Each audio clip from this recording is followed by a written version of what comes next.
Para mahasiswa, selamat berjumpa kembali dengan serial metode penelitian kualitatif.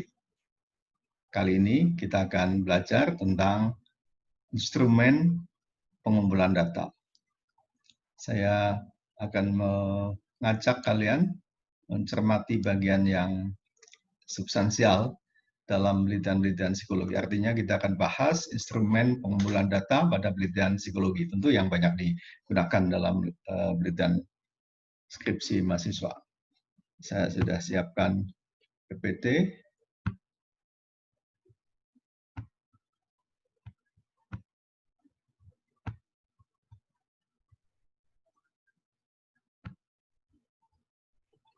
Baik,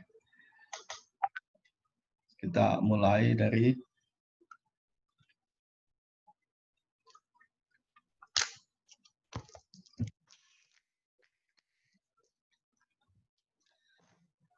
di dalam penelitian. Kita mengenal ada dua instrumen penelitian. Satu, instrumen yang berkaitan dengan pengumpulan data. Yang kedua, instrumen yang terkait dengan modul atau panduan perlakuan, yang ini biasa dipakai pada penelitian eksperimen. Sedang pada penelitian non-eksperimen, kita hanya membutuhkan instrumen itu adalah instrumen pengumpulan data. Nah, dalam penelitian psikologi, secara garis besar kita mengenal ada penelitian kuantitatif dan kualitatif. Metode yang dipakai dalam penelitian kualitatif itu adalah in-depth interview, karena ingin mengungkap hal yang ada di dalam kejiwaan seseorang.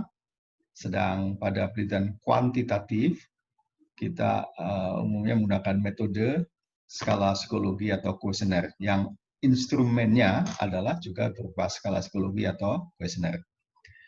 Apa yang berbeda pada skala psikologi dan kuesioner? Ini dalam dunia psikologi biasa dibedakan skala psikologi dan kuesioner. Sifat atau sifat data yang akan diambil pada skala psikologi berbeda dengan sifat data pada kuesioner. Apa bedanya? Pada skala psikologi, sebut saja misalnya skala self-efficacy, itu adalah skala psikologi, maka sifat data yang akan diungkap atau diambil adalah laten. Artinya data itu ada di dalam, tidak di permukaan. Maka ketika subjek mengerjakan skala psikologi, dia dituntut untuk membuat judgement ketika menjawab pertanyaan-pertanyaan. Sebagai contoh, saya yakin mampu membuat penelitian skripsi dengan bagus. Nah, ketika menjawab ini apakah sangat sesuai sampai dengan sangat tidak sesuai, si subjek harus membuat judgement. Saya termasuk yang mana ya? Apakah sangat sesuai artinya dia sangat yakin mampu atau kurang yakin, dia agak ragu. Nah, ini dia membuat judgement. Nah, sebaliknya pada penelitian pada kuesioner kita mengenal data yang akan diungkap itu bersifat faktual. Faktual itu artinya siapapun akan bisa memverifikasi hasilnya sama. Contohnya misalnya ada isian tingkat pendidikan orang tua. Opsinya A lulus SMA, B sarjana, C master, D dokter. Mana? Kalau dia punya ijazah S2, berarti dia silang yang master. Siapapun bisa mengecek. Penghasilan orang tua ini juga data faktual, disebut kuesioner. Nah, validasinya kalau pada skala psikologi kita menguji validitas konstruk, sedang pada kuesioner menggunakan expert judgment, biasanya dosen pembimbingnya. Oke, sekarang langkah membuat skala psikologi.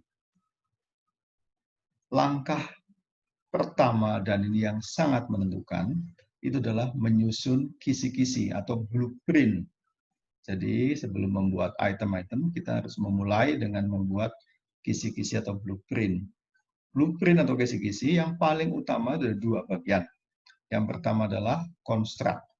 Jadi peneliti dia harus memulai dengan menyusun konstruk dari variabel yang akan diukur.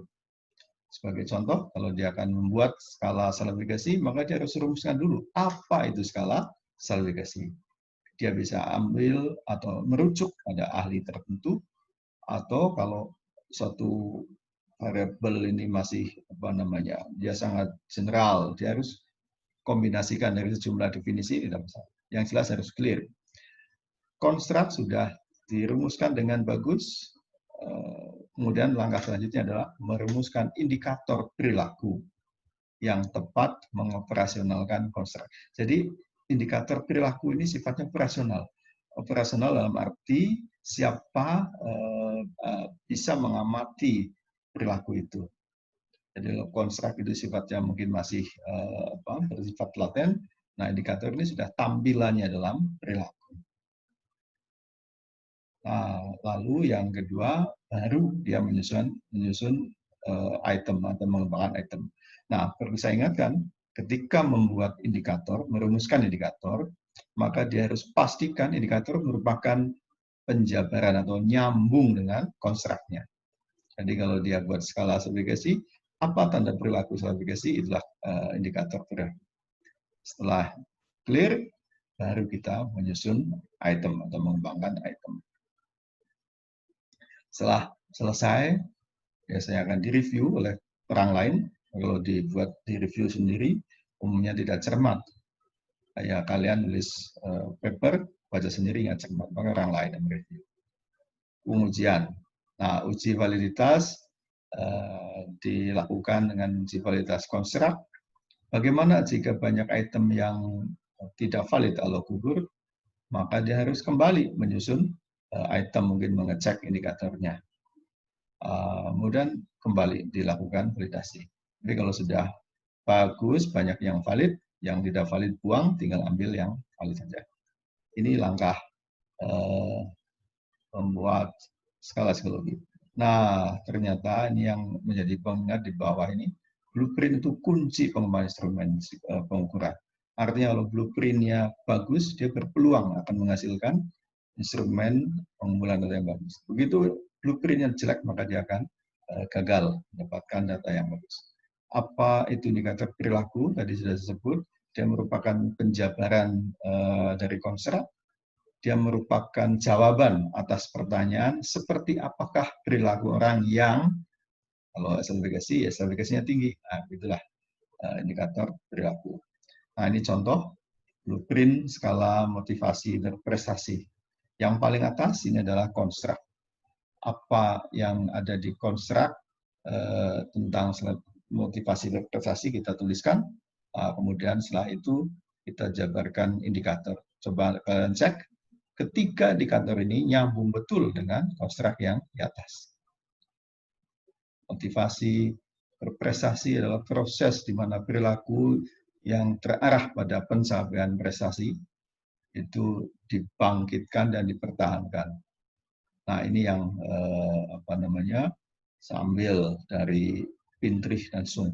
Nah, kemudian indikator perilaku mungkin itu ada di buku-buku, mungkin harus dijabarkan dari konstruk. Kemudian kalau yang ini sudah disampaikan oleh Sung, ada 4, tapi saya ambil 3 saja. Nah, setelah indikator clear, barulah disusun item-item. Penyusunan item ada 2, favorable dan unfavorable. Depan kita bahas kedua itu. Sekiranya yang terkait dengan penyusunan instrumen, saya ingin kalian mencermati materi ini sehingga pada saatnya nanti Anda membuat instrumen pengumpulan data bisa menghasilkan pengumpulan data. Selamat belajar, semoga kalian semuanya sukses.